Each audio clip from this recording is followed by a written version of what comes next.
तो डीएनए का जो अणु होता है वो 3 अणुओं से मिलकर बना होता है। कौन कौन से 3 अणु? तो पहला अणु जो होता है वो होता है डीऑक्सीरिबोज शर्करा। ये शर्करा कैसी होती है? पेंटोज शर्करा होती है। दूसरा जो होता है वो है फॉस्फोरिक एसिड या फॉस्फोरिक अम्ल। फॉस्फोरिक अम्ल जो होता है उसका आप सभी को पता है फॉर्मूला, तो H3PO4।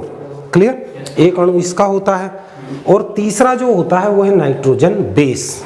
क्या है? Nitrogen base. बेस मतलब क्षार। बेस को, क्षार को इंग्लिश में क्या बोलते हैं? बेस बोलते हैं। तो नाइट्रोजन क्षार होते हैं। कितने होते हैं? 4 होते हैं। क्लियर? और ये जो 4 नाइट्रोजन बेस हैं इनको 2 भागों में बांटा गया है। कितने भागों में? 2 भागों में। क्यों बांटा है? क्योंकि ये सिंगल रिंग वाले और डबल रिंग वाले होते हैं, इसलिए। है ना समझ में? तो यहाँ पर जो हम पढ़ रहे हैं, जैसे 4 में 1 2 3 और 4, ये 4 क्या है? 4 नाइट्रोजन बेस यहाँ पर मौजूद है। तो 4 नाइट्रोजन बेस को जब हम देखते हैं तो इसमें पहला है प्यूरीन बेस। अब देखो 4 नाइट्रोजन बेस को हमने 2 अलग अलग क्लास में डिवाइड किया है। क्लियर है? तो 4 लेकिन 2 अलग अलग क्लास में डिवाइड किया है। क्यों? क्योंकि ये जो होता है ना प्यूरीन बेस, ये सिंगल रिंग वाले होते हैं। कैसे होते हैं? सिंगल रिंग वाले। क्लियर? और जो पिरिडीन बेस होते हैं, पिरिमिडीन बेस, ये डबल रिंग वाले होते हैं। है ना समझ में? क्लियर? इनके अणु का जो स्ट्रक्चर होता है, वैसे इतना अंदर आपको नहीं पढ़ना है, लेकिन आपको ध्यान रखना है कि ये सिंगल रिंग वाले होते हैं प्यूरीन बेस के दोनों। इनका जो स्ट्रक्चर होता है इसमें सिंगल रिंग बनती है। और पिरिमिडीन बेस जो होता है, इसमें जो दोनों बेस हैं उनमें डबल रिंग वाला मॉलिक्यूल होता है, अणु होता है। क्लियर? इसलिए इनको अलग बैठा है तो 4। है ना समझ में? लेकिन इनके स्ट्रक्चर के अकॉर्डिंग इनको 2 अलग अलग क्लास में डिवाइड किया है। क्लियर? तो डीएनए के अंदर कौन कौन से बेस हैं? एडेनिन, ग्वानिन, थाइमिन और साइटोसिन। क्लियर? याद हो गए? एडेनिन, ग्वानिन, थाइमिन और साइटोसिन। याद नहीं हो तो ऐसे याद कर सकते, AGTC। है ना समझ में? AGTC। क्लियर हुआ? ऐसे याद रख सकते हो आप। क्लियर हुआ?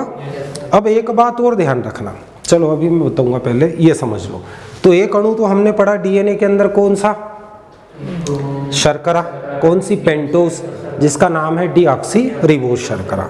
दूसरा अणु था फॉस्फोरिक अम्ल। क्लियर? H3PO4। और तीसरा अणु जो है वो है नाइट्रोजन बेस।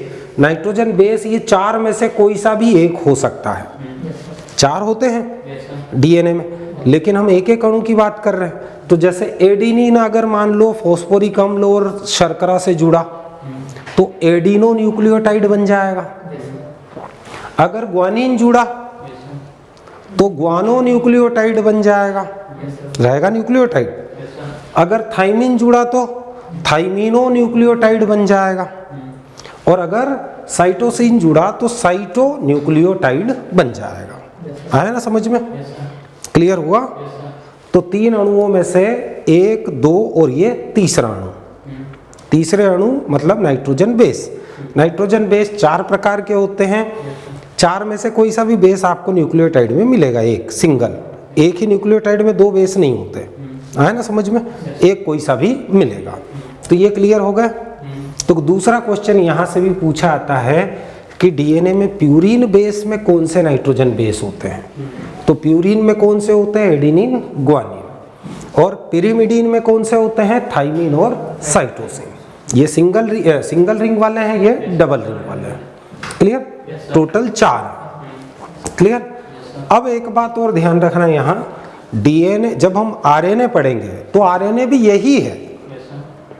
आरएनए की संरचना अलग नहीं है, क्योंकि डीएनए के टूटने से ही तो आरएनए बनता है। तो उसकी इकाई भी तो न्यूक्लियोटाइड है। बस एक अंतर हो जाता है कि डीएनए में से ये जो थाइमीन बेस है ये हट जाता है और इसकी जगह क्या आ जाता है? यूरेसिल आ जाता है। क्या आ जाता है? यूरेसिल। तो जिसको हम यू से बताते हैं। क्लियर? बस ये अंतर है किसमें? डीएनए और आरएनए में। डीएनए में थाइमीन बेस होता है, आरएनए में थाइमीन की जगह यूरेसिल आ जाएगा और थाइमीन हट जाएगा। क्लियर हुआ? बाकी ऊपर के वही है। जैसे वो डीऑक्सीराइबोज शर्करा थी, पेंटोज शर्करा, तो आरएनए में क्या हो जाएगी? राइबोज शर्करा, डी हट जाएगा, वो भी पेंटोज शर्करा ही है। फॉस्फोरिक अम्ल वही का वही है, डीएनए आरएनए दोनों में। नाइट्रोजन बेस भी वही के वही चारों के चारों ही हैं, बस एक बदल जाएगा कि जब डीएनए से आरएनए बनता है तो थाइमीन बेस हट जाता है और उसकी जगह क्या आ जाता है, यूरेसिल आ जाता है। इतना अंतर है। क्लियर? अब कैसे ये अणु बनता है, तीनों मैंने आपको जो मॉलिक्यूल बताए ये कैसे बनाएंगे, देखो यहाँ पर हम इसको समझ सकते हैं। पहले इसको देख लेते हैं। डीएनए अणु में डीऑक्सीराइबोज शर्करा स्टार्टिंग में पढ़ा ना, कौन सी शर्करा होती है डीएनए में, डीऑक्सीराइबोज शर्करा। तो डीएनए अणु में डीऑक्सीराइबोज शर्करा का एक अणु किसी एक नाइट्रोजन बेस से जुड़कर, जो शर्करा है वो 4 नाइट्रोजन बेस में से किसी एक से जुड़ेगा, या तो एडिनिन से जुड़ेगा, या ग्वानिन से, या थाइमिन से, या साइटोसिन से। क्लियर? जैसे एग्जांपल मान लो एडिनिन से जुड़ गया। क्लियर? कौन? शर्करा। कौन सी? डीऑक्सीराइबोज शर्करा। डीऑक्सीराइबोज शर्करा किससे जुड़ी? एडिनिन से जुड़ गई। तो पहले बनेगा न्यूक्लियोसाइड। क्या बनेगा? न्यूक्लियोसाइड बनेगा, अभी टाइड नहीं बना। क्या हुआ यहाँ? सबसे पहले डीऑक्सीराइबोज शर्करा का एक अणु नाइट्रोजन बेस के एक से जुड़ेगा, एक नाइट्रोजन बेस से जुड़ेगा, और पहले क्या बनाएगा? न्यूक्लियोसाइड। क्लियर? न्यूक्लियोसाइड बन गया, हमको तो टाइड चाहिए। फिर ये न्यूक्लियोसाइड आगे जाएगा और न्यूक्लियोसाइड का एक अणु फॉस्फोरिक अम्ल के एक अणु से जुड़ेगा। क्लियर? और फिर बनेगा न्यूक्लियोटाइड। आया समझ में? और ये असंख्य न्यूक्लियोटाइड, ऐसे बहुत सारे असंख्य न्यूक्लियोटाइड बनेंगे, और ये बहुत सारे न्यूक्लियोटाइड फिर आपस में जुड़ेंगे और क्या बन जाएगा? पॉलीन्यूक्लियोटाइड। पॉली मतलब असंख्य, पॉलीन्यूक्लियोटाइड बना, और इसी पॉलीन्यूक्लियोटाइड को ही बोलते हैं डीएनए अणु। आया समझ में? कैसे? देखो, सबसे पहले क्या हुआ था? सबसे पहले डीऑक्सीराइबोज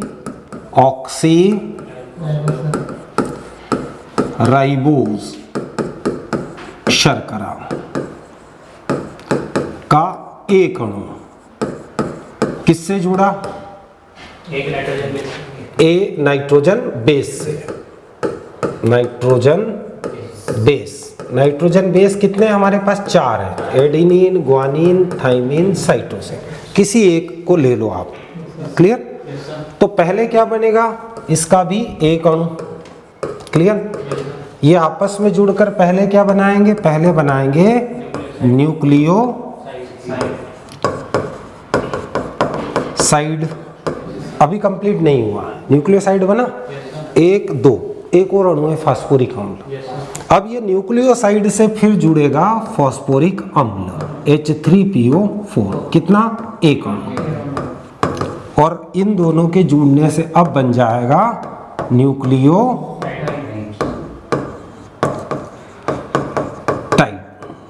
बन गया? ऐसे बहुत सारे न्यूक्लियोटाइड बनेंगे। जैसे पहले जुड़ा एडिनिन, तो यहाँ बन जाएगा एडिनो न्यूक्लियोटाइड। फिर जैसे ग्वानिन जुड़ेगा तो बन जाएगा ग्वानो न्यूक्लियोटाइड। फिर साइटोसिन जुड़ेगा तो साइटो न्यूक्लियोटाइड। थाइमिन जुड़ेगा तो थाइमिनो न्यूक्लियोटाइड। ऐसे बहुत सारे बन जाएंगे। आए ना समझ में? और फिर ये बहुत सारे असंख्य न्यूक्लियोटाइड आपस में जुड़कर क्या बना लेंगे? डीएनए बना लेंगे। आए ना समझ में? क्लियर हुआ? तो ये होती है डीएनए अणु की संरचना, स्ट्रक्चर। क्लियर हुआ? तो डीएनए के अणु, पहला क्वेश्चन पूछा जाता है डीएनए के अणु कितने अणुओं से मिलकर बने होते? 3। कौन से? शर्करा। कौन सी? डीऑक्सीराइबोज शर्करा। दूसरा फॉस्फोरिक अम्ल, और तीसरा नाइट्रोजन बेस। नाइट्रोजन बेस 4 प्रकार के होते हैं, जिनको रिंग के आधार पर हमने 2 भागों में बांटा है। सिंगल रिंग वाले एडिनिन, ग्वानिन, जिसको प्यूरिन बोलते हैं हम, प्यूरिन वर्ग में रखा है उसको। और पिरिमिडिन वर्ग जो डबल रिंग वाले होते हैं, उसमें जो आते हैं थाइमिन और साइटोसिन। क्लियर? तो आई थिंक कि आपको ये अब क्लियर हो गया होगा। हो गया है ना? बिल्कुल। अब आता है डीएनए का आकार। तो डीएनए का आकार अब डीएनए का आकार हम काफ़ी बार देख चुके हैं, कैसा होता है? Double strand. देखा है ना हमने, डबल स्ट्रैंड होता है ऐसा। क्लियर? अब इसको समझते जाना। क्लियर? डीएनए का डबल हेलिक्स मॉडल जो था, double helix model, double helix model को हिंदी में बोलते हैं द्विकुंडलाकार मॉडल, है ना समझ में? मतलब इसमें दो धागे मिलकर क्या बनाते हैं? कुंडल बनाते हैं, ऐसे गोल गोल जलेबी जैसे घूमते जाते हैं, है ना समझ में? क्लियर? तो ये डबल हेलिक्स मॉडल कई बार आपको पूछा है। डबल हेलिक्स मॉडल डीएनए का किसने दिया? वॉटसन और क्रिक ने। दो वैज्ञानिक थे, वॉटसन और क्रिक। ये दो वैज्ञानिकों ने डीएनए का ये डबल हेलिक्स मॉडल सबसे पहले खोजा। क्लियर? कब खोजा? 1953 में। क्लियर? तो ये एक क्वेश्चन। दूसरा क्वेश्चन, डीएनए के डबल हेलिक्स मॉडल के प्रत्येक चक्कर में 10 न्यूक्लियोटाइड होते हैं। कितने? 10। जैसे ये एक चक्कर है ना, ये आपका यहां से लगा के यहां तक का एक चक्कर, एक घुमाव ऐसा गोल, तो एक घुमाव में कितने न्यूक्लियोटाइड आएंगे? 10। क्लियर? हो देखो इधर भी न्यूक्लियोटाइड है, इधर भी न्यूक्लियोटाइड। क्लियर? तो कितने न्यूक्लियोटाइड के जोड़े आएंगे? 10 न्यूक्लियोटाइड के जोड़े आएंगे। मतलब 10 इधर भी रहेंगे, 10 इधर भी रहेंगे। क्लियर हुआ? यहाँ जोड़े नहीं लिखे हैं तो आप लिख लेना, ये लिखे हैं 10 न्यूक्लियोटाइड जोड़े। क्लियर हुआ? आया समझ में? फिर एक चक्र से दूसरे चक्र की दूरी 34 एंगस्ट्रॉम होती है। तो यहाँ पर और हम इसको बना सकते हैं। ये जैसे ये डीएनए का मॉडल है, ये एक चक्र और ये दूसरा चक्र, ये भैया ये एक कुंडल है, ये दूसरा कुंडल है ना समझ में? तो इनके बीच की जो डिस्टेंस होती है वो कितनी होती है? 34 एंगस्ट्रॉम। दो चक्र के बीच की दूरी कितनी? 34 एंगस्ट्रॉम है। फिर दो न्यूक्लियोटाइड के बीच की दूरी 3.4 एंगस्ट्रॉम। अब दो न्यूक्लियोटाइड कौन से?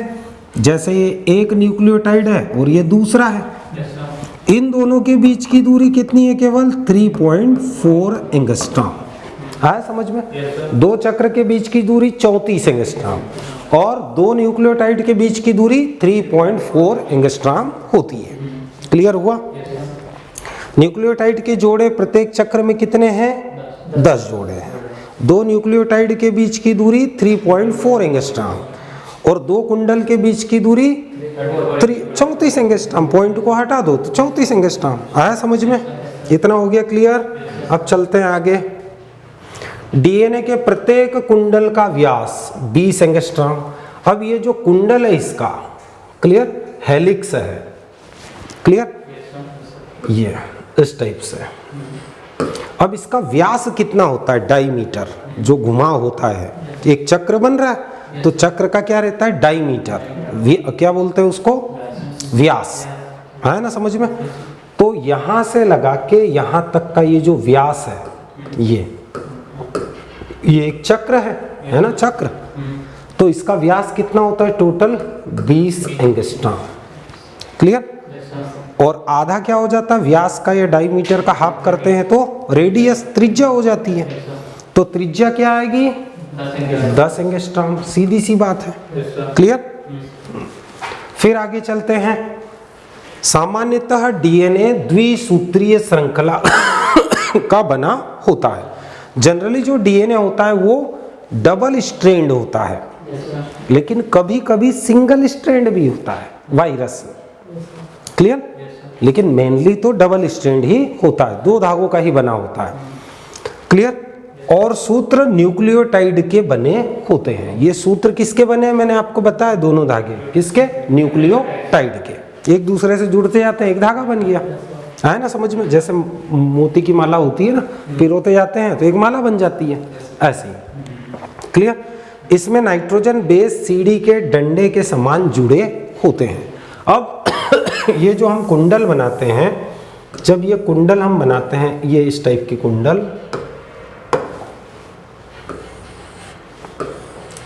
तो तो इसमें ये जो सीढ़ी नुमा रचना होती है, यहाँ का जो न्यूक्लियोटाइड है और यहाँ का न्यूक्लियोटाइड है, इनके जो नाइट्रोजन बेस होते हैं इनके अंदर, जैसे हो सकता है इसके अंदर एडिनिन हो।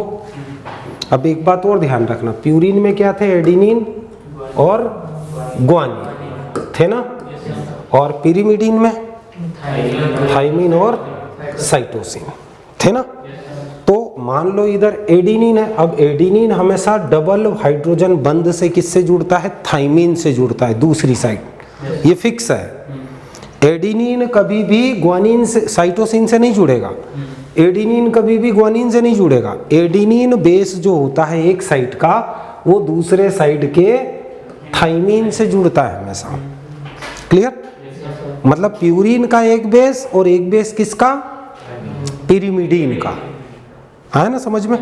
तो एडिनिन हमेशा थाइमिन से जुड़ेगा, और थाइमिन अगर इधर है तो वो दूसरे साइड के एडिनिन से जुड़ेगा, है ना समझ में?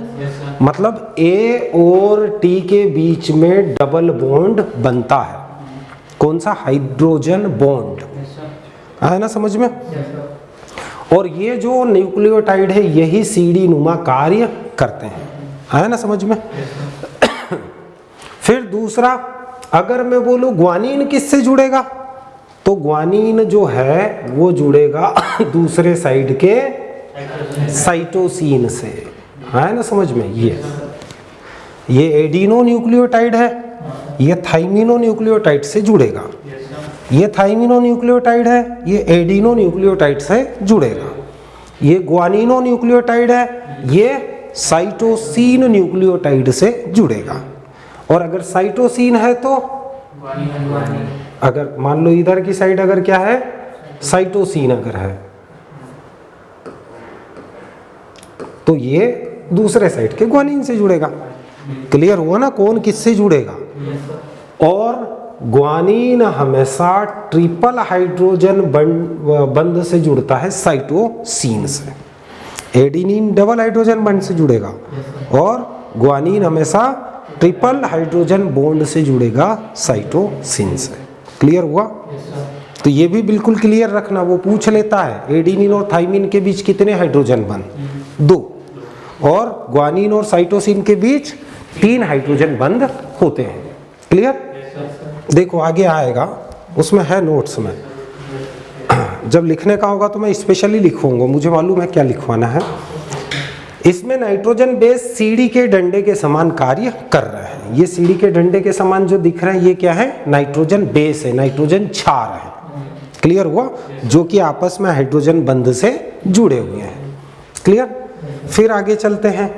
एडिनिन थाइमिन आपस में आ गया, एडिनिन और थाइमिन। ये एडिनिन प्यूरिन का बेस था, और थाइमिन किसका बेस है? पिरिमिडीन का। तो एडिनिन हमेशा जुड़ेगा थाइमिन से। कितने हाइड्रोजन बॉन्ड से? 2 हाइड्रोजन बॉन्ड से जुड़ेगा। आप चाहो तो यहां लिख सकते हो कि एडिनिन डबल बॉन्ड टी, है ना समझ में? क्लियर हुआ? ये टी डबल बॉन्ड ए, एक ही बात है। इसको आगे लिखो, इसको पीछे लिखो, एक ही बात है ना। फिर ग्वानिन और साइटोसिन आपस में, ये जो ग्वानिन है और साइटोसिन आपस में 3 हाइड्रोजन बंध से आपस में जुड़ते हैं। हो गया क्लियर? समझ में आया ना? तो ए हमेशा किससे जुड़ेगा? टी से, और जी हमेशा जुड़ेगा सी से। क्लियर हुआ? ध्यान रखना। अच्छा, दूसरा चीज ये भी ध्यान रखना, अगर मैं A प्लस टी करूं बटे G प्लस सी करूं तो 1 आना चाहिए। क्या आएगा? 1। जैसे मान लो एक साइड के धागे में 10 अगर एडिनिन है, तो दूसरे साइड इसका ये किससे जुड़ेगा? थाइमिन से। तो दूसरे साइड 10 थाइमिन होने चाहिए, है ना समझ में? और एक साइड ग्वानिन अगर 10 है तो दूसरे साइड, दूसरे धागे में साइटोसिन भी 10 होने चाहिए, तभी तो उससे जुड़ेगा। तो ये 10 10 20, ये भी 10 10 20, 20 से 20 कटेगा तो 1, है ना समझ? इनका अनुपात क्यों? क्योंकि ये बराबर होते हैं। ऐसा नहीं कि किसी डीएनए के अणु में एडेनिन ज्यादा है, चारों बराबर रहेंगे। एडेनिन अगर 100 है तो ग्वानिन भी 100 रहेगा, थाइमिन भी 100 रहेगा, साइटोसिन भी 100 रहेगा, सब बराबर रहते हैं। आया ना समझ में? इस चीज को ध्यान रखना। आपको ऐसा भी बोल सकता है A बराबर T बराबर G बराबर C, चारों बराबर। किसी एक डीएनए अणु के अंदर चारों बराबर रहते हैं। क्लियर हुआ? ध्यान रखना। फिर डीएनए में हाइड्रोजन बंध की लंबाई 2.8 से 2.9 एंगस्ट्रॉम के बीच में होती है। क्लियर भाई? एडेनिन और थाइमिन के बीच में डबल हाइड्रोजन बंध होता है और ग्वानिन और साइटोसिन के बीच में ट्रिपल हाइड्रोजन बॉन्ड होता है। तो ये जो हाइड्रोजन बंध हम बार बार बोल रहे हैं, तो इनकी लंबाई जो होती है वो लंबाई कितनी होती है? 2.80 से लगा के 2.90 एंगस्ट्रॉम के बीच में होती है। क्लियर? ध्यान रखना। फिर आता है न्यूक्लियोटाइड के दोनों सूत्र एक दूसरे से उल्टी दिशा में होती है। अब ये जो दोनों सूत्र हम बता रहे हैं ना, ये एक दूसरे के अपोजिट डायरेक्शन में है। कैसे? जैसे ये तो एक सूत्र है, ये ऊपर से नीचे की ओर आ रहा है, ये धागा आ रहा है ना, इसमें एडेनिन, ग्वानिन, थाइमिन। जैसे ये एडेनिन है, फिर ग्वानिन, फिर थाइमिन, फिर साइटोसिन, फिर एडेनिन, फिर ग्वानिन, फिर थाइमिन, फिर साइटोसिन, क्रम आता रहेगा, रिपीट होते रहेंगे सीक्वेंस में। तो एक जो धागा होता है जैसे वो ऊपर से नीचे की ओर है, तो इसके साथ जो दूसरा धागा है वो नीचे से ऊपर की ओर जाता है। आया समझ में? ये अगर यहाँ एडेनिन से शुरू हुआ है तो इसके साथ में यहाँ क्या आना चाहिए? थाइमिन। आया ना समझ में? आएगा ना? ये थोड़ी आएगा। तो इसका मतलब ये नीचे से शुरू हुआ है तो नीचे है इसमें A।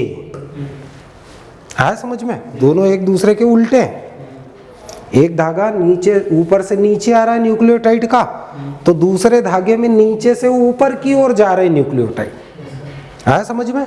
ध्यान रखना। तो एक सूत्र में फॉस्फोडाइएस्टर बंध। अब ये जो दोनों सूत्र हैं भाई, क्षार के बीच में तो हाइड्रोजन बंध हैं, लेकिन ये जो दोनों धागे पास पास हैं तो इनके बीच में, अब देखो ये एडेनिन और ग्वानिन, फिर थाइमिन, फिर साइटोसिन, ये क्रम नीचे से ऊपर जाएगा। तो इनके बीच में भी तो यहाँ कोई ना कोई बंध है। जैसे माला में हम मोती पिरोएंगे तो मोती बीच में धागा वो क्या करता है? सभी मोती को एक साथ रखता है। तो भाई ये दोनों के बीच में, दोनों धागों के बीच में तो हाइड्रोजन बंध है, इसलिए ये दोनों जुड़े हुए हैं। लेकिन इसमें जो न्यूक्लियोटाइड है ये मोती समझ लो।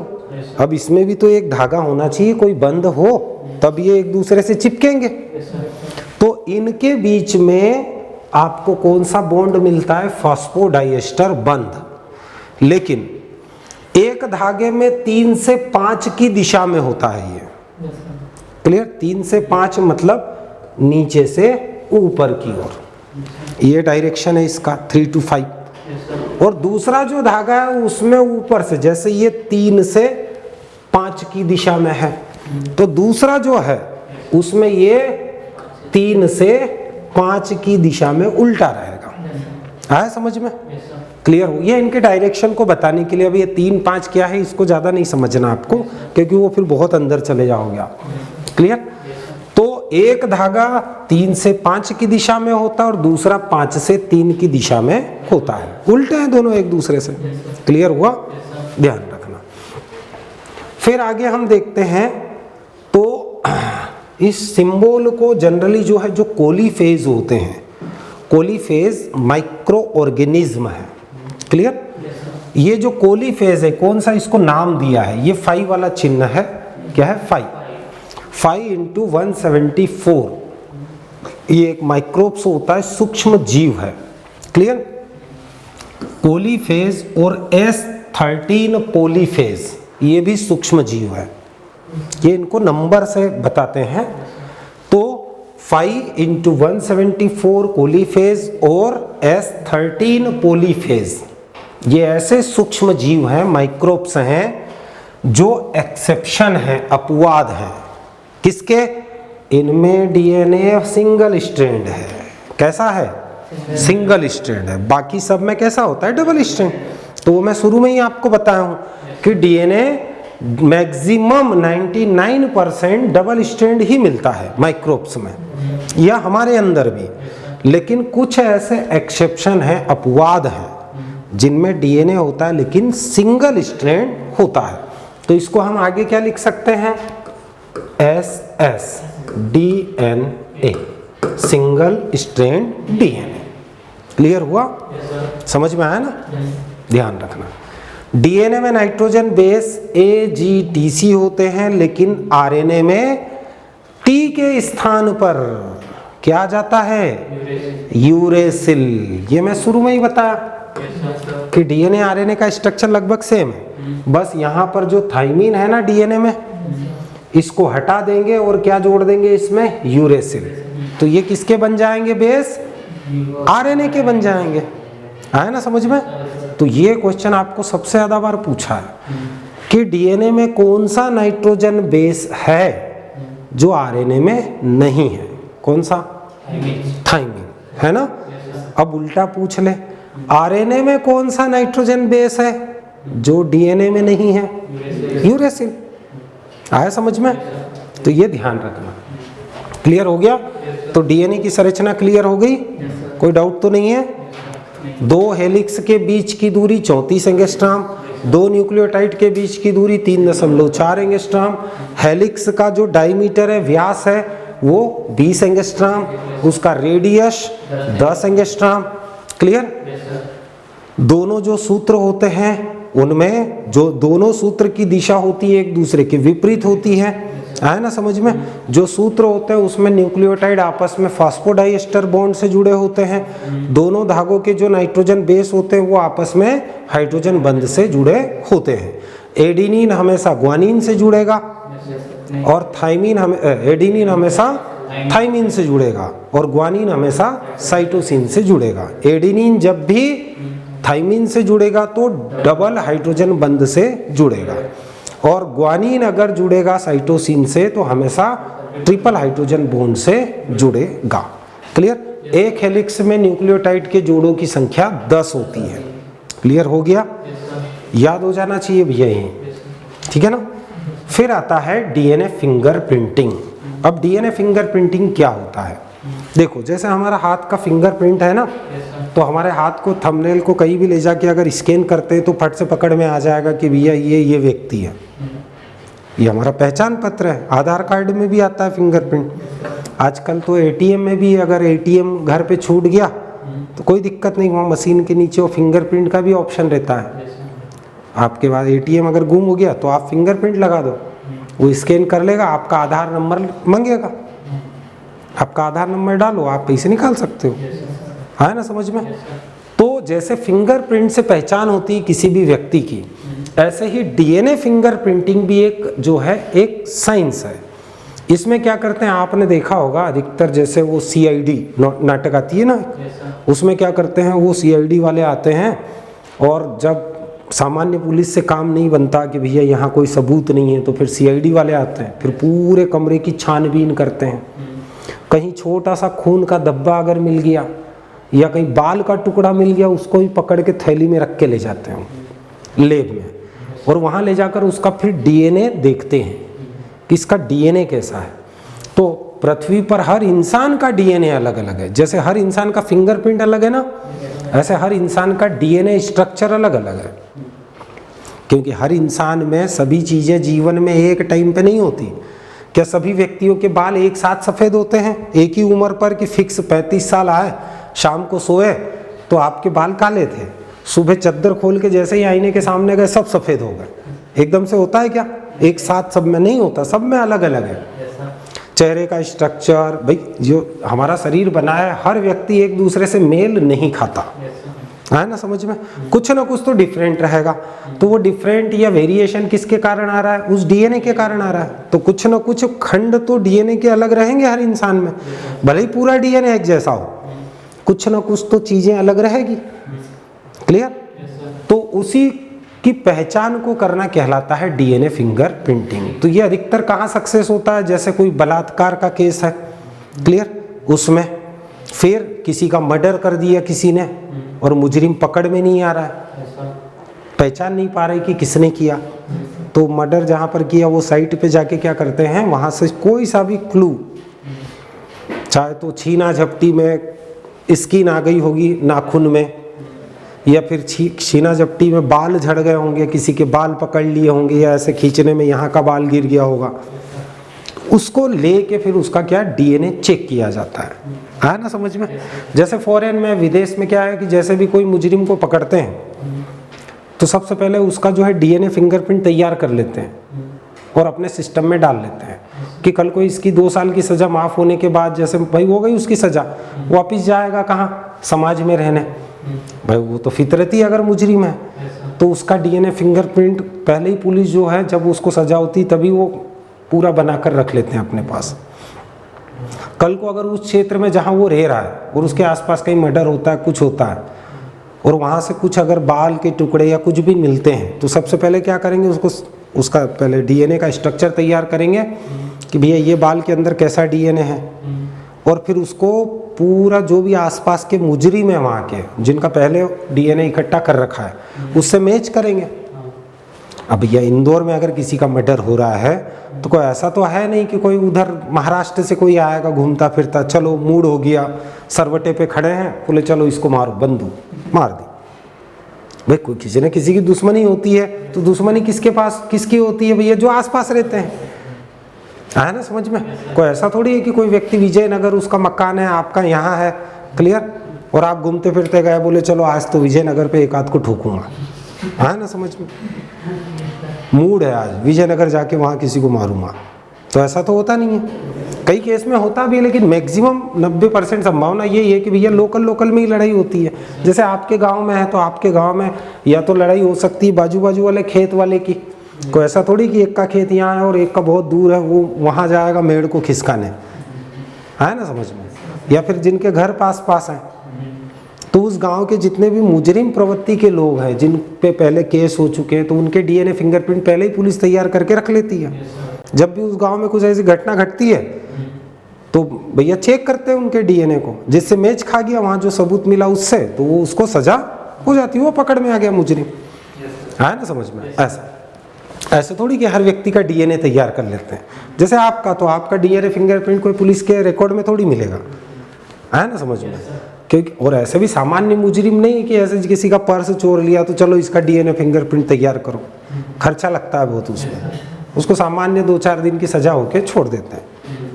या जैसे घर पे ही अगर मान लो किसी ने, जैसे हस्बैंड ने घर वाली को किसी दिन मूड खराब हुआ, खेत से आया, पानी वानी नहीं दिया हाथ में तो लताड़ दिया, है ना समझ में, वो महिला ने जाके पुलिस में रिपोर्ट कर दी, तो हस्बैंड आया, बोले चलो इसका डीएनए फिंगरप्रिंट तैयार करो पहले। मतलब ऐसे नहीं, जो हमेशा मुजरिम प्रवृत्ति के होते जिन पे आए दिन कोई ना कोई केस बनता रहता है, उनका डीएनए फिंडिंग वो तैयार करके रखती है पुलिस।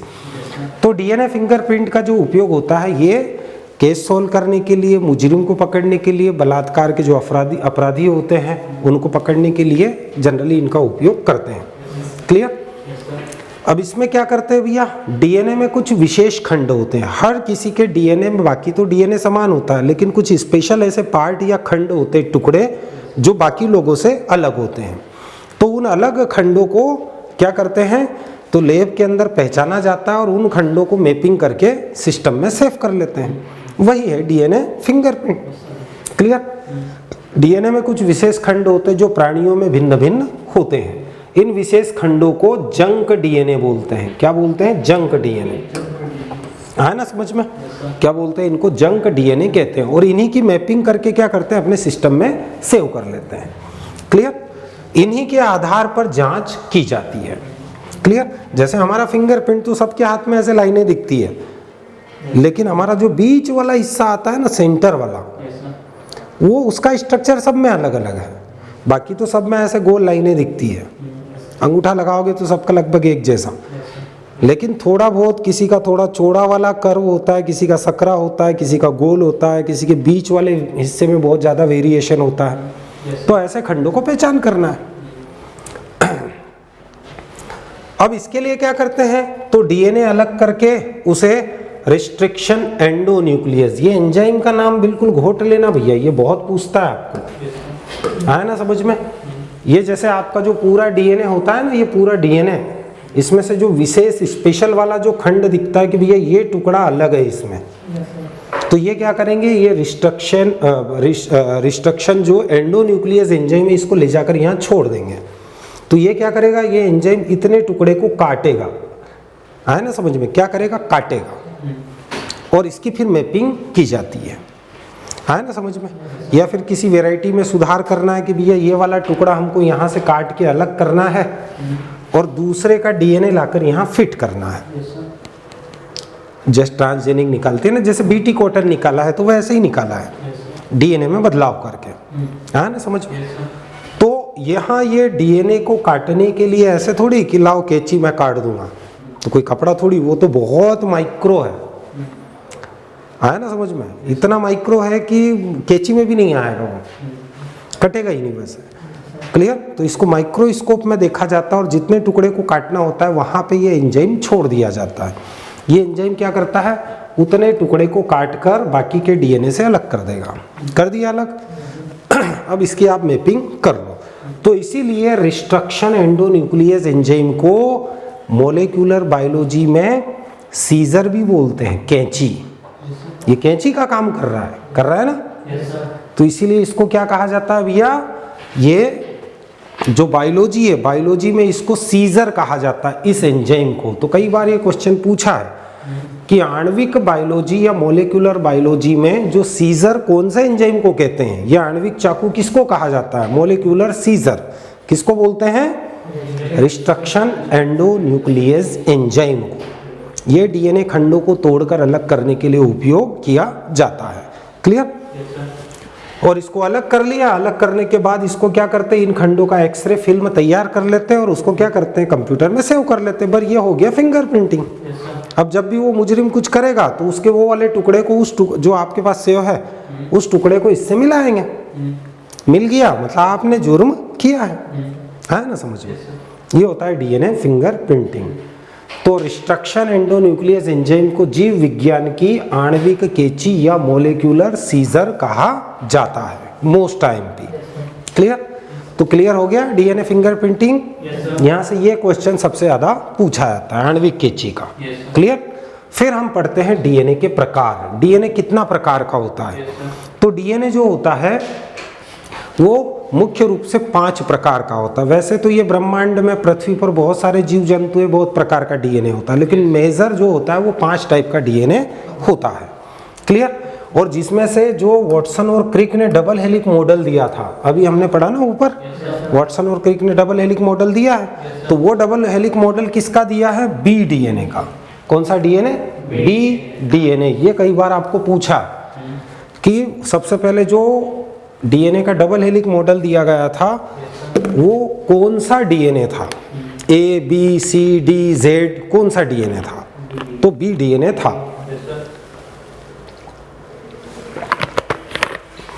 इतना हो गया क्लियर। अब हम देखते हैं डीएनए के जो प्रकार हैं। सबसे पहले है ए डीएनए। अब देखो इसमें हमेशा ध्यान रखना, कुंडलन व्यवस्था। कुंडलन व्यवस्था ये आपका राइट हैंड है, क्लियर। मतलब जो कुंडल बनता है ना वो ऐसा बनता है, एक ऐसा भी बनता है, वो कैसा है, वो लेफ्ट साइड है। तो जो ए डीएनए उसका कुंडलन ऐसा जाएगा, क्लियर। न्यूक्लियोटाइड की ऐसी श्रृंखला जाएगी।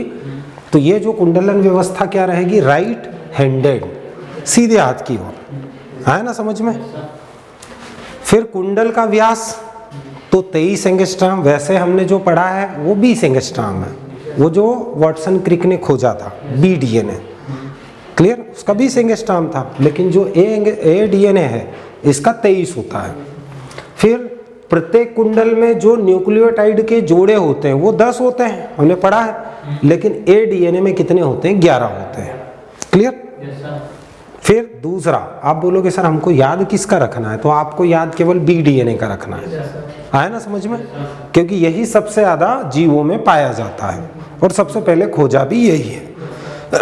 और किसी भी डीएनए का नाम नहीं बोले तो आप कौन सा डीएनए समझोगे? बी। क्लियर? फिर बी डीएनए ये भी राइट हैंडेड होता है, इसमें भी कुंडल राइट हैंड से जाती है, बनती है। क्लियर? और इसका जो व्यास होता है 20 एंगस्ट्रॉम और न्यूक्लियोटाइड के जोड़े एक कुंडल में 10 होते हैं। क्लियर? बस यही आपको याद रखना है मोस्ट। फिर नेक्स्ट आता है सी डीएनए। सी डीएनए में भी राइट हैंडेड होता है कुंडलन व्यवस्था अरेंजमेंट, और इसका जो व्यास होता है कुंडल का व्यास वो 19 एंगस्ट्रॉम होता है, 19 एंगस्ट्रॉम, और इसमें जोड़े जो होते हैं एक कुंडल में वो केवल 9 होते हैं। क्लियर? न्यूक्लियोटाइड के। फिर डी डीएनए, इसमें भी राइट हैंडेड होता है, इसका कुछ याद रखने की जरूरत नहीं है। क्लियर? और एक होता है जेड डीएनए, इसका केवल इतना याद रखना कि ये लेफ्ट हैंडेड होता है, इसका जो कुंडल बनेगा ना वो इधर से जाएगा घूम के। अभी तक हमने पढ़े वो ऐसे गया था, अब इसका जो कुंडल बनेगा वो इधर से शुरू होगा, लेफ्ट हैंडेड। आया ना समझ में? ध्यान रखना। और 18 और 12 ये तो कोई ध्यान नहीं रखना है। मेन आपका कौन सा है? बी डीएनए, उसका पूरा याद रखना। राइट हैंडेड इसका कुंडलन होता है, आया ना समझ में? हेलिक्स। दूसरा इसका व्यास 20 एंगस्ट्रॉम और न्यूक्लियोटाइड के जोड़े 10। क्लियर हो गया? कोई डाउट तो नहीं है? और वाटसन और क्रिक ने जो डबल हेलिक मॉडल दिया है वो कौन सा डीएनए है? बी डीएनए होता है। बाकी डीएनए होते हैं 5 प्रकार के। क्लियर? ध्यान रखना। अब अनुवांशिकी के अध्ययन हेतु सर्वोत्तम जीव। अब देखो जितने भी ये प्रैक्टिकल करते हैं ना कि भैया इंसान पे कोई सा भी प्रयोग करने से पहले ऐसे थोड़ी कि हर चीज का अगर मान लो प्रयोग करना है तो पहले इंसान को ही लेटा देते हैं वैज्ञानिक। चल लेट, लाओ रे सुई लाओ, इसको लगा के देखते हैं ये वाली दवाई। है ना समझ में? ऐसा थोड़ी। पहले क्या करते हैं, कोई सा भी एक्सपेरिमेंट अगर जेनेटिक्स का करना है कि एक पीढ़ी से दूसरी पीढ़ी में कौन से कैरेक्टर जा सकते हैं कौन से नहीं जा सकते, ये एक्सपेरिमेंट अगर साइंटिस्ट को करना है मनुष्य के लिए, तो उसके लिए सबसे अच्छा जंतु जो है वो है ड्रासोफिला। कौन सा है? ड्रासोफिला। इतना याद रखना। ड्रासोफिला मतलब फ्रूट फ्लाई, फल मक्खी। फलों के अंदर एक मक्खी जो लगती है ना, उस पे अगर जेनेटिक्स के एक्सपेरिमेंट करना है मनुष्य के लिए, अगर किसी चीज के लिए, तो सबसे पहले वैज्ञानिक किस पे एक्सपेरिमेंट करते हैं? फ्रूट फ्लाई पर, जिसको ड्रासोफिला कहा जाता है। क्यों? क्योंकि इसका 75 to 80% डीएनए का स्ट्रक्चर वो मनुष्य से मिलता जुलता है। हमारा जैसा डीएनए का स्ट्रक्चर होता है ना, लगभग वैसा ही डीएनए का स्ट्रक्चर ड्रासोफिला का भी होता है। इसीलिए वैज्ञानिक को कुछ भी करना होगा मनुष्य पर, अगर मान लो मनुष्य के लिए अगर कोई सा भी एक्सपेरिमेंट करना है तो पहले वो कहाँ करेगा? ड्रासोफिला पे। हो सकता है वो ड्रासोफिला के डीएनए में कोई चेंज वेंज करके एकदम उसको हाथी इतना बढ़ा दे। है ना समझ में? ड्रासोफिला मक्खी इतनी बड़ी आती है, फलों में लगती है जो। क्लियर? और उस पर कोई एक्सपेरिमेंट किया, डीएनए में कुछ चेंज किया और पता चले अगली पीढ़ी जो ड्रासोफिला की है वो हाथी बराबर है, उड़ रही है, हाथी उठ रहा है, इस टाइप से मक्खी अगर आ गई, फिर वैज्ञानिक उसको क्या करेगा? फिर चलो अब इंसान में भी करते हैं ऐसा। इंसान भी क्या बन जाएगा? वो हॉलीवुड में हल्क आता है ना, एक गुस्सा आता है तो फूल जाता है भयंकर, देखा है वो हल्क? हल्क वो एंजल वाली मूवी आती है ना, उसमें मिस्टर अमेरिकन और वो हल्क, कैप्टन अमेरिका, और उसमें आता तो है हल्क। और भयंकर वो गुस्सा आने पे फूल जाता है भयंकर, बहुत बड़ा हो जाता है वो। एक हथौड़े वाला आता है, उसी वो खींचता है हथौड़े को, देखा है कि नहीं? तुमने नहीं देखा दिलीप? जिसको बताना हल्क। क्लियर? अपने जैसा रहता है, लेकिन उसको जब गुस्सा आता है तो सब कपड़े वपड़े फट जाते हैं और ऐसा फूक जाता है, फुग्गे ऐसा, वो हाथी जैसा बन जाता है लड़ाई करते समय। देखा है ना? उठा उठा के फेंकता है गाड़ियों को, ट्रेन को। है ना समझ में?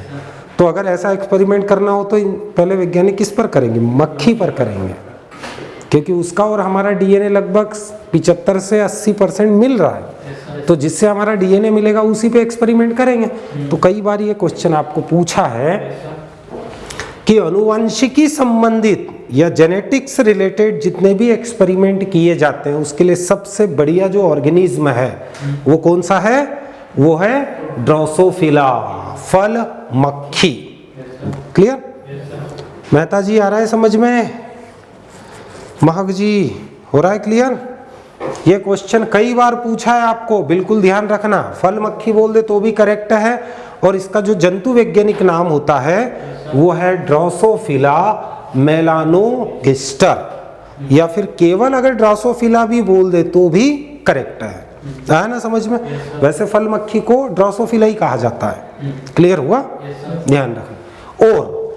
और अगर एक्सपेरिमेंट के लिए, जेनेटिक्स के लिए अगर बेस्ड अगर हम किसी ऑर्गेनिज्म को देखें तो वो सेकंड नंबर पे आता है गोलकृमी राउंड वर्म, गोलकृमी, गोल रंग के गोल कीड़े, जिनको क्या कहा जाता है? सिस्टोट्स कहा जाता है। आप एनिमल साइंस में पढ़ोगे उधर। क्लियर? एनिमल में है आपको, शायद मुर्गी या इसमें आपने पशुओं की बीमारियों में है इंटरनल पैरासाइट, एक्सटर्नल पैरासाइट, अंतः परजीवी, बाह्य परजीवी, है ना समझ में। तो जैसे बछड़ा होता है, उसमें मैंने आपको बताया था टीनिया सोलियम आंत के अंदर इंटेस्टाइन में एक टेप वर्म होता है, ऐसे ये गोल वर्म भी होता है ना समझ में। तो ध्यान रखना, गोलकृमी जिसको कहा जाता है केनोर हेड बिट्स इलेंगेंस। क्लियर? वैसे इसका तो बहुत कम उपयोग होता है, लेकिन मेनली जो है वो आपका क्या है? ड्रोसोफिला। ये सबसे ज्यादा बार आपको क्वेश्चन पूछा है। क्लियर? कभी कभी गोलकृमी या राउंड वर्म पर भी प्रैक्टिकल किए जाते हैं, क्योंकि इसका भी कुछ डीएनए जो है वो मनुष्य से मिलता जुलता है, ज्यादा नहीं मिलता है। जैसे इसका मिलता है ड्रोसोफिला का 75 से 80% डीएनए हमारे जैसे ही है। सबसे अच्छा यही जीव है जिसका डीएनए मनुष्य से मिलता जुलता है। क्लियर? तो इस चीज को ध्यान रखना। फिर नेक्स्ट अगर हम देखें, पुराने डीएनए द्वारा कोड को परिवर्तित करके नए डीएनए कोड के बनाने की क्रिया को ट्रांसफॉर्मेशन कहते हैं। क्या बोलते हैं? ट्रांसफॉर्मेशन। ये क्रिया का नाम पूछता है आपको। जैसे एक पुराना डीएनए कोड है, मतलब डीएनए का टुकड़ा है कोई सा, उसमें अगर हम कोई बदलाव कर दें हमारे तरफ से, या कोई म्यूटेशन हो जाए और उसके डीएनए कोड में क्या हो जाए? अचानक बदलाव हो गया, आपने उस पुराने डीएनए के टुकड़े को क्या किया है? उसमें बदलाव करके नया कर दिया है उसको। तो इस क्रिया को कहा जाता है ट्रांसफॉर्मेशन। कैसे? जैसे मान लो अभी भी जैसे बहुत सारी ऐसी प्रजातियां हैं जो जमीन से गायब हो चुकी है, लेकिन जो आपने अगर नाम सुना हो जेनेवा। क्लियर? जेनेवा का नाम सुना है? स्विट्जरलैंड में एक जगह है समुद्र के नीचे 1.5-2 किलोमीटर नीचे। वहाँ पर क्या है? जो विश्व का इंटरनेशनल जो है जर्म प्लास कंजर्वेशन लेबोरेटरी है।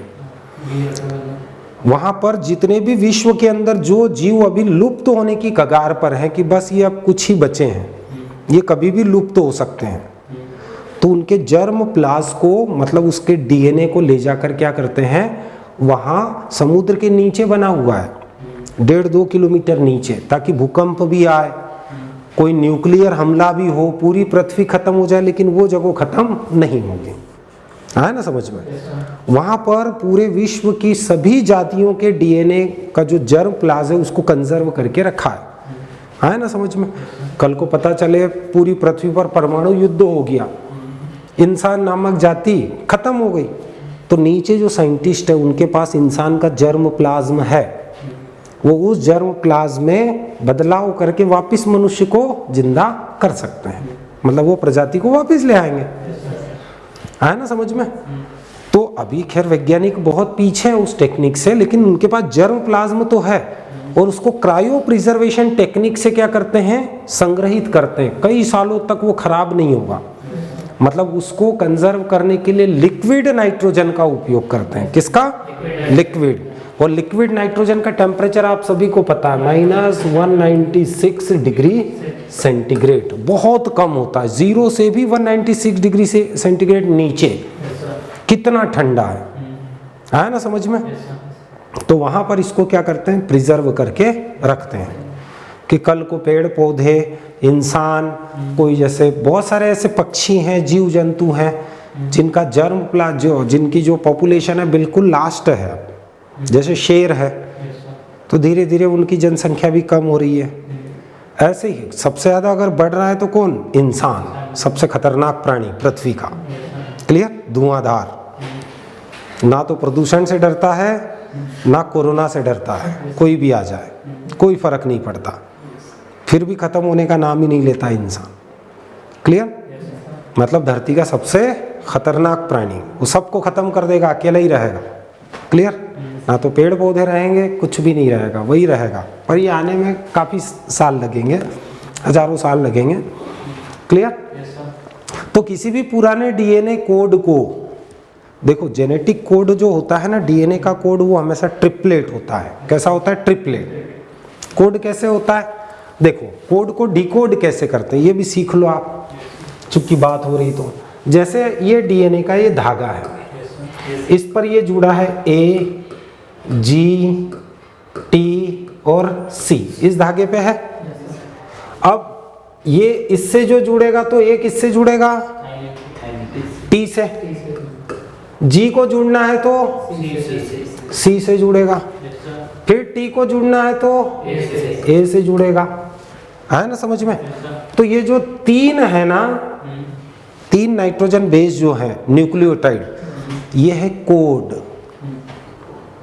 एक कोड में केवल 3 ही नाइट्रोजन बेस आते हैं, इससे ज्यादा नहीं आएंगे। आप बोलोगे सर पीछे भी तो है बहुत सारे जुड़े, तो फिर 3 का पीछे वाले का फिर एक कोड बन जाएगा।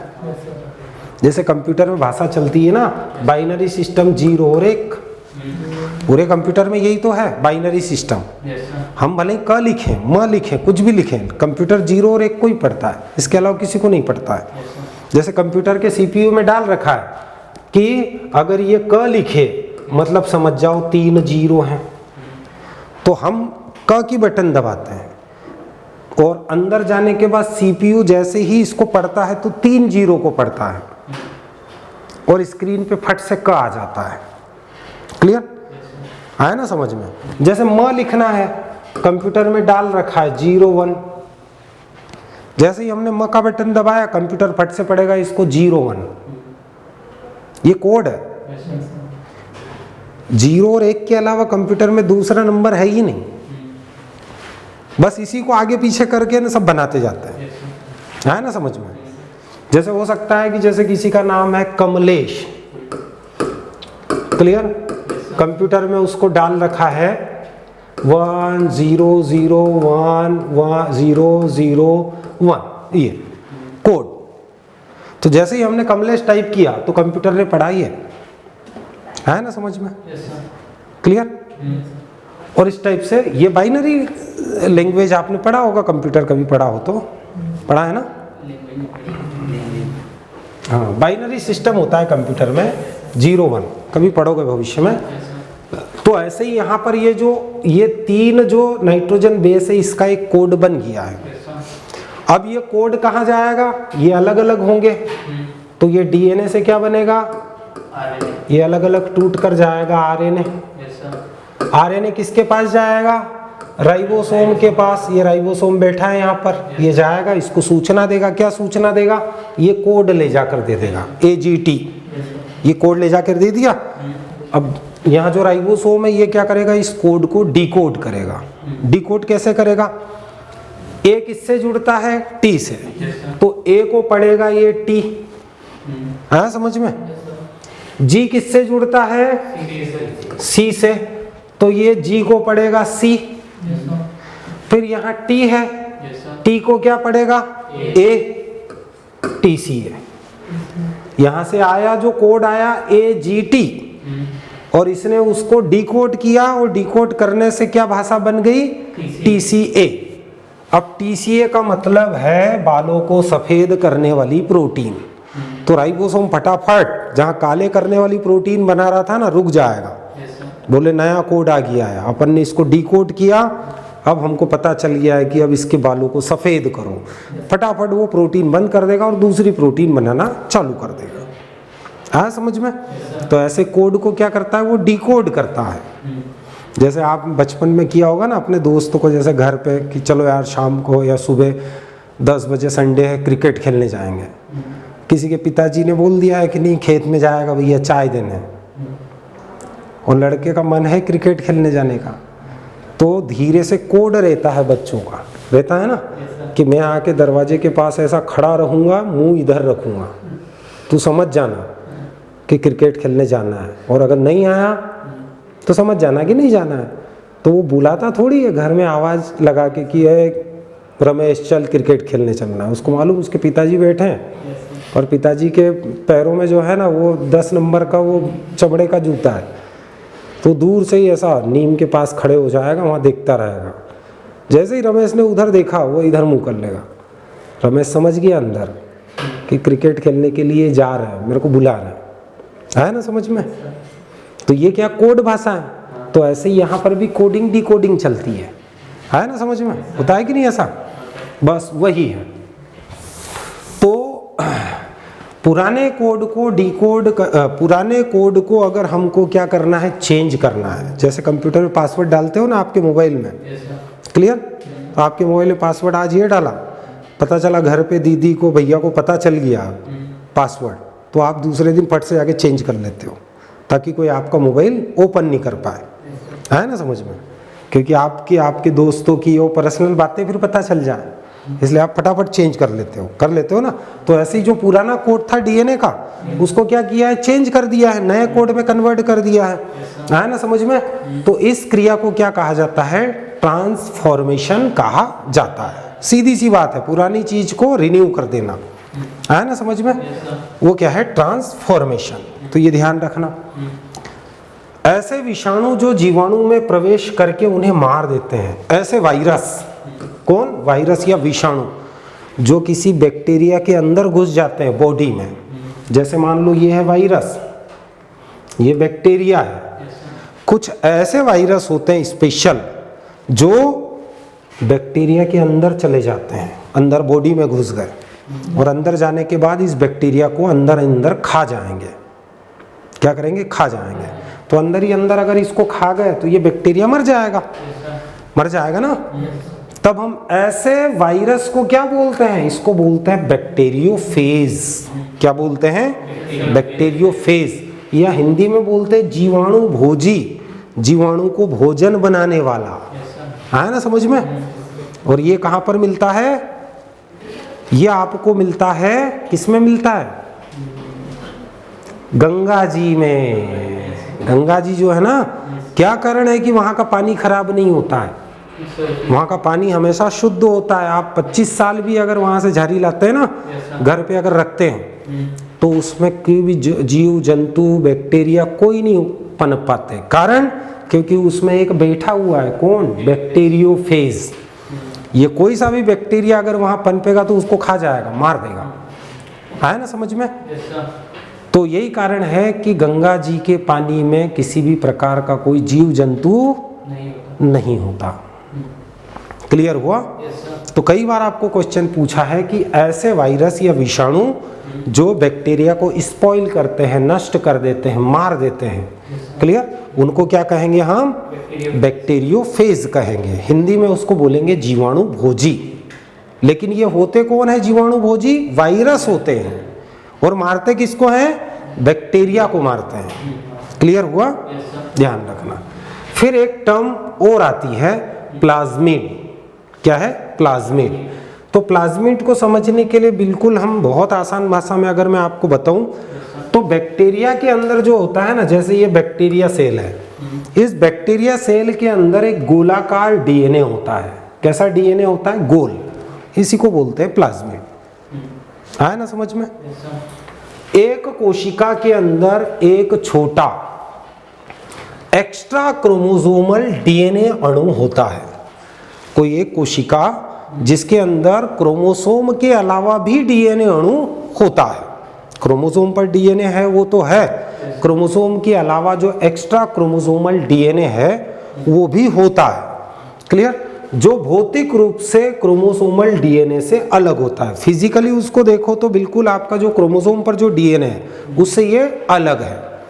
क्लियर, और स्वतंत्र रूप से द्विगुणन कर सकता है। द्विगुणन मतलब डुप्लीकेशन कर सकता है, ये अपनी जैसी कॉपी बना सकता है।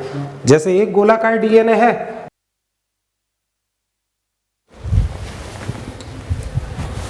तो समझ में आया क्या होता है प्लाज्मिड। प्लाज्मिड आपको अगर एक ही भाषा में बताऊं, एक ही शब्द में अगर बताऊं, तो क्रोमोसोम के अलावा कोशिका में जो गोल डीएनए होता है, क्लियर? किसमें? क्रोमोसोम के अलावा। क्रोमोसोम पर जो डीएनए हो तो है, लेकिन क्रोमोसोम के अलावा कोशिका में जो डीएनए है, ये जैसे क्रोमोसोम पर है, ये तो क्रोमोसोमल डीएनए है, इसके अलावा स्वतंत्र जो फ्री फॉर्म में डीएनए पाया जाता है, वो डीएनए भी डबल स्ट्रैंड होता है, लेकिन कैसा होता है? गोल होता है, छोटा होता है, गोल होता है। ऐसे डीएनए को कहा जाता है प्लाज्मिड। क्लियर हुआ? और ये किस में पाया जाता है? मोस्टली बैक्टीरिया में। ये क्वेश्चन कई बार पूछा गया है। प्लाज्मिड पाया जाता है, किस में पाया जाता है? मोस्टली बैक्टीरिया में पाया जाता है। हो गया क्लियर? अब आता है आरएनए। आरएनए जिसको हम बोलते हैं रिबोज न्यूक्लिक एसिड। क्लियर? तो इसको हम पढ़ेंगे कल। ठीक।